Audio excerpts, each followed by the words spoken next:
So, kung si client niyo nagpapa-source or nagpapahanap nung product na, merong specific category or meron siyang specific na product na gusto niyang ipa-source, puwede nating gamitin ang Kipa by category tree. So, mag-open ka ng Kipa, then data, then category tree, then magsho-show na 'tong lahat nung categories sa Amazon. So, under these categories, meron siya mga subcategories.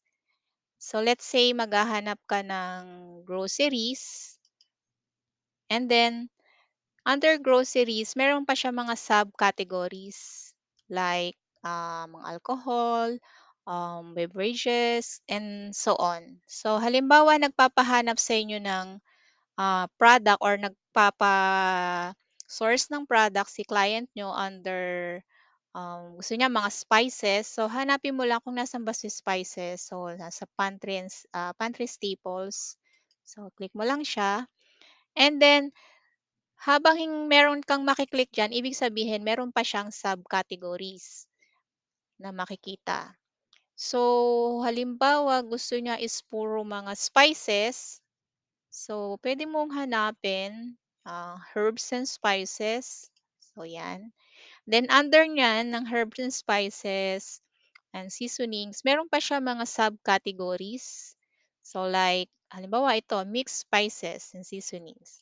So meron pa siya. And then kapag wala ka nang maklik, ibig sabihin siya na yung pinaka-last, wala na siyang subcategory. So ibig sabihin dun sa mixed spices and seasoning, meron siyang subcategories like adobo seasoning, barbecue, and so on.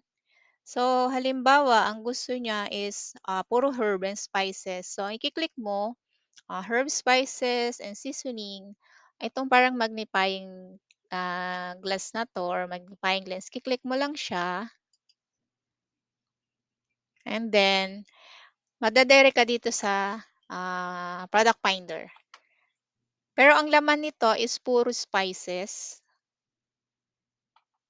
And then, pwede mo na siyang i-filter dito sa Kipa. So, advanced filter.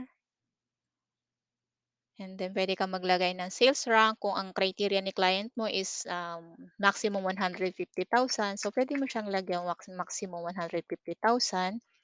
And then out of stock si Amazon, so meron ka pang 18,000 plus na item. And then filter mo lang siya kung based doon sa criteria ng client mo, kung ano yung gusto mong ibigay ng Kipa na result. So, um, filter pa natin siya. Dito sa offer count, para maiwasan mo yung private label or mga authorized distributor lang na lagyan mo siya ng, puwede ng 3. Kasi yung private label minsan is dalawa siya to offer kasi minsan nag-e-FBA siya or nag-e-FBM, parehas. So, minsan private label siya pero ang sellers niya ay 2. So, para maiwasan mo 'yun, gawin mo siyang 3 ang offer count mo or yung new offer count. And then, buy box seller niya is, third party. So, para hindi si Amazon yung may hawak ng buy box na ibigay ni Kipa. And then kung ayaw mo ng variation, so no variation or kung gusto mo naman, um, meron siyang variation or ibibigay lang niya yung isang variation per product. Pero for this ano, for this one search, eh, ano muna siya, no variations muna. So meron tayong 3,000 plus na item or product. So puwede mo pa siyang i-filter kung, ano pa yung gusto mong ilagay dito. So halimbawa, gusto mong i-filter si item weight. So, ang item weight kasi sa Kipa ay by grams. So, puwedeng sabihin natin 2,000 grams. So, I think, mababa lang 'to, lightweight lang siya na item. And then, find mo siya. So, meron kang, 2,800 plus na products. So, masyado pa rin siyang madami. And then halimbawa gusto mo pang mag-filter dito, so puwede kang bumalik dito sa advanced filter. Or para hindi ka na pumunta dito, puwede kang mag-filter kung saan dito sa column na 'to. Halimbawa, gusto mo yung price, i-filter mo siya since halimbawa ang net profit mo is $5 and above. So, ma-assume natin na yung item price niya dapat nasa $20 and above. So, puwede mo siyang i-filter dito. Click mo lang 'tong, pinaka-right side, upper right side nitong column ng current or kung alin ba dito. So, lalabas 'tong filter niya. So, lagay mo siya is greater than or equal to 20. Parang ibigay sa'yo ni Keyprice yung mga product na merong $20 and above ang price niya.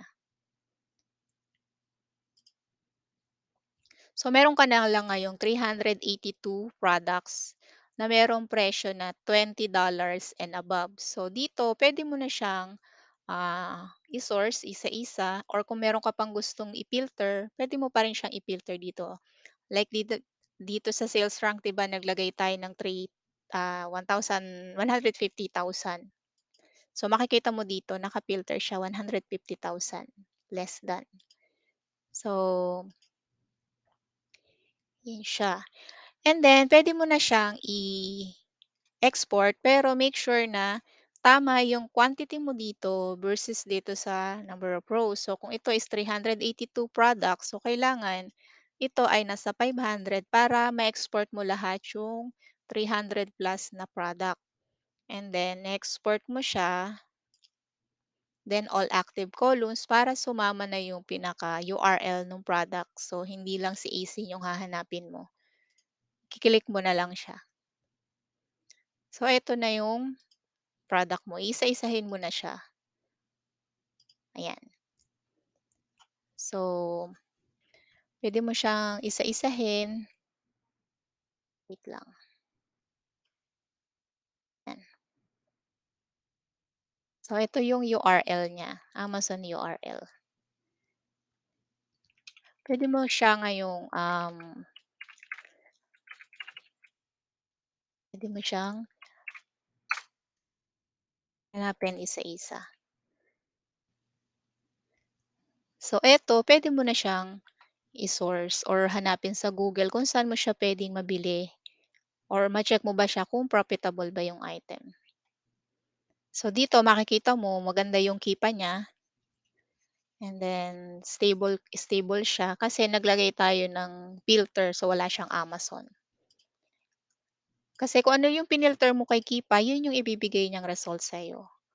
So, kung ayaw mo siyang i-export, halimbawa yung Kipa mo is hindi siya nagla-lag or puwede ka na lang mag-direct dito, i-click mo lang 'tong Amazon na 'to, hindi yung eBay, 'tong Amazon. Kasi 'pag ang eBay ang kinilik mo, sa eBay siya mapupunta.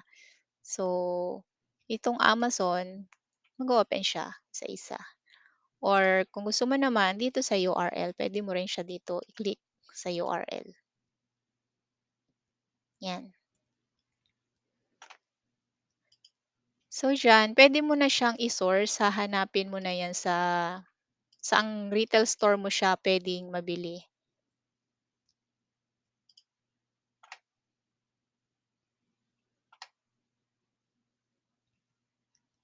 Okey.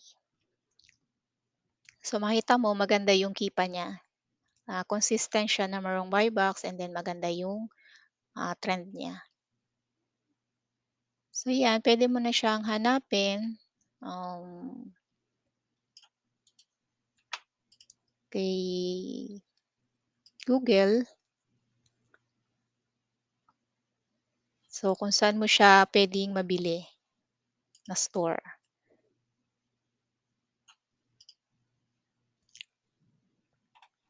So, gano'n lang po yung paggamit ng Kipa by Category 3. Kung meron kayong specific product na gustong hanapin or i-reverse sourcing through Kipa, so magagamit niyo po yung, ah, Kipa by Category 3 para makahanap kayo ng product in specific category. So, yun lang.